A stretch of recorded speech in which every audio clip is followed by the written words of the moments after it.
mi sono dovuto arrampicare in un muro, percorrere questo muro, poi ho trovato un terrazzino e sono salito da una finestra al primo piano che mi hanno aperto. Quindi, perché era impossibile saltare fuori, ormai qua era già a questo livello, sì. C'era un signore che era lì da solo, che chiedeva aiuto. In questa casa qui di fronte, questa al 24? Sì, quella davanti, un signore di 88 anni che chiedeva aiuto, e il signore, poverino, anche caduto. Per fortuna l'hanno tirato su e ha anche bevuto fango. Poi c'era un altro signore qua, novantenne, che è riuscito a raggiungere, là c'è un cancello, il figlio gli ha lanciato delle funi, perché lavorano nella marina, diciamo, l'ha imbragato e lo teneva sospeso su e giù finché è arrivato un barchino di volontari e ha recuperato 3 persone.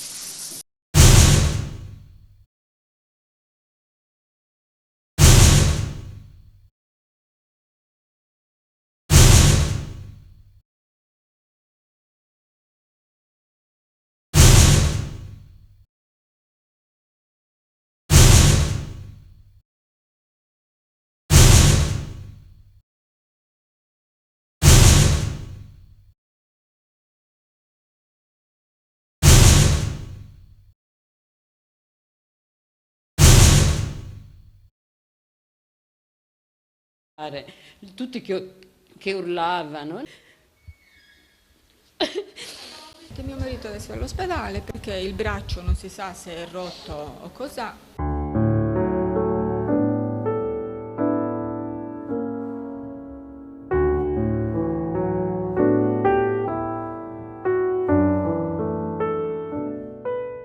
Qui c'è tutto da buttare, tutto.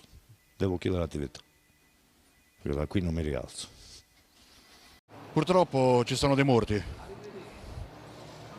e noi non siamo morti, quello è l'importante. Noi lo stiamo facendo anche per questa gente, altrimenti io, guarda, basta che si vedano dentro come il mio bar e lascio perdere tutto. Però ci sono dei morti e noi dobbiamo ringraziare che abbiamo salvato la vita.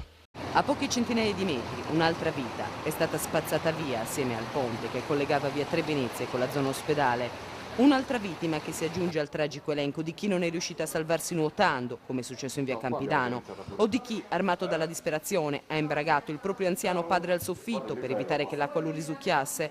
Gente coraggiosa, gli olbiesi. La voglia di voltare le spalle alla disgrazia e lasciare che quel fango si indurisca, cementificando anche la paura, perde davanti alla necessità di continuare a lottare, in memoria di chi non può più farlo. Non so, non ci sono parole, ma soltanto bisogna dare una mano a chi ha bisogno.